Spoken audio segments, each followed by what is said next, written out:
And happy Friday. I hope you're doing well today. So today is the funeral of my grandfather, Charles Edward Pickett.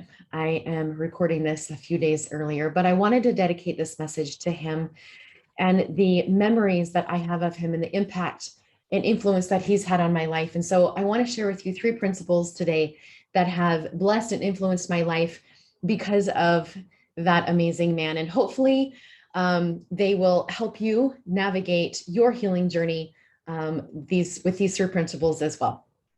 So first of all, something that has come to my mind as I have thought about my grandfather a lot the last couple of weeks, especially, is a beautiful awareness that I did not see or recognize earlier. And that was that not once has my grandfather ever told me that I couldn't do something. I never remember him telling me that I couldn't do something, especially if I would, because I'm a girl.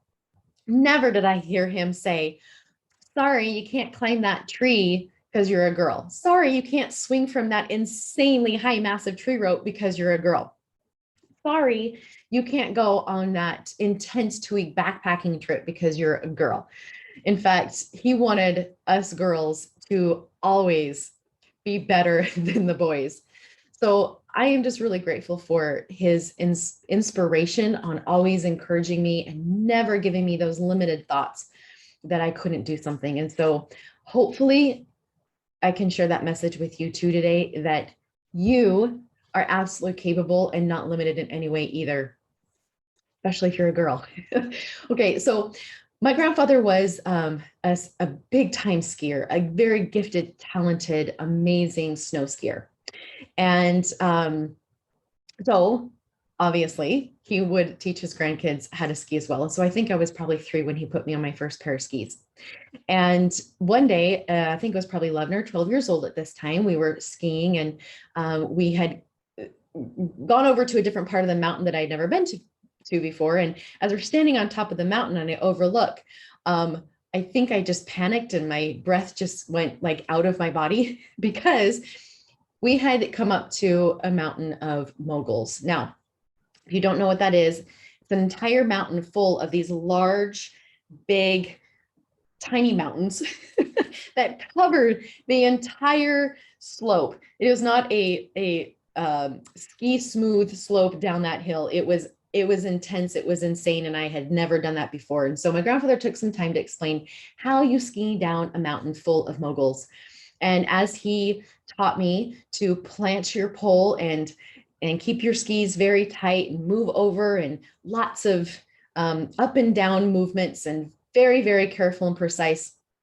Oh, I think it was probably about 50 yards down the mountain as he's showing me and giving me tools and skills.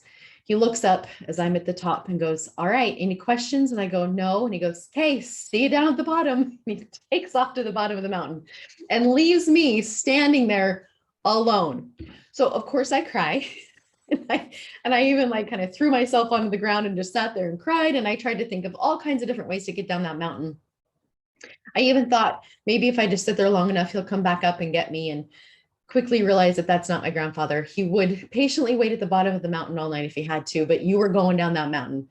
And so I realized there's no way off but down. So one pole plant at a time and one mogul at a time.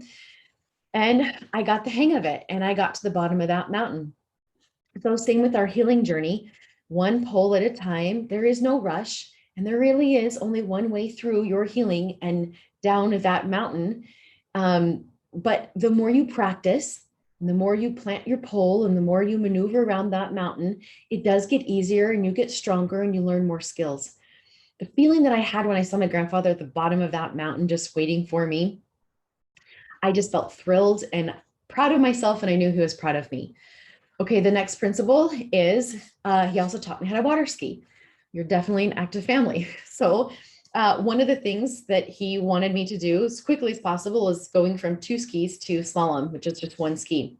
Well, as I'm sitting in the water and, you kind of have to position yourself and you your ski needs to be in a certain place, your body weight needs to be in a certain place. You need to hold onto the bar a certain way.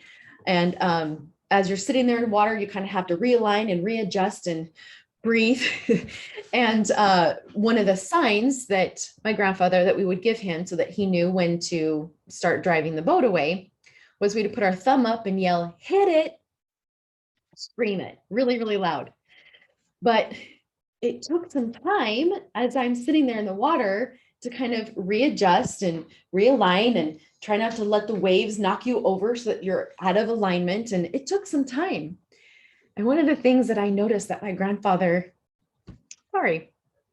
never did was he was never impatient with me. I could sit there in the water, what probably felt like forever to him, trying to realign and readjust until I was ready to put my thumb up and say, hit it, and have that boat race off. And so in our healing journey, we need to sometimes readjust and realign and breathe. And we've got to be patient with ourselves until you're ready to put your thumb up and say, hit it, and move to that next step of your journey. The last principle I want to share with you is, again, my grandfather loved to backpack. He was a true mountain man, and he wanted to teach me all about backpacking and how to survive and live off of mountain if I had to. I'm not sure when I'd ever have to, but just in case, my grandfather wanted to make sure I knew how to live off a mountain. And so he would teach me everything there is to know, all the skills. He would run different scenarios by me as we backpacked. He would say, okay, what would you do if a bear shows up right now? Okay, what would you do if we ran out of water? Where would you go look for it? And how would you know if it was clean or fresh? Or anyways, all kinds of different scenarios that he would run past me and quiz me on and try to teach me survival skills so that I could be prepared for anything. And so likewise in our healing, we need to be prepared for anything. We need to know what we can expect. We need to know how to handle it.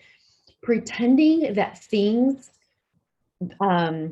disasters or I want to say bad things for lack of a better word, won't happen is not useful. It is our responsibility to protect ourselves and to learn how to emotionally and mentally survive and handle and navigate this healing journey. One time I actually did get lost, but one of the skills he taught me was to trail mark. And so it was extremely painful and scary, and I had a lot of negative emotion, and it was a big struggle, but I used those tools that my grandfather taught me on trail marking. And I eventually was able to navigate from being lost to being found. And so you too can learn tools and skills from coaching that will help you to navigate your path, your healing journey from feeling very, very lost to being found, to finding yourself again. Please feel free to reach out to me. A great way to coach with me right now is through one of my group coaching programs, and you can find out more information on my website at lifecoachingwithamy.com.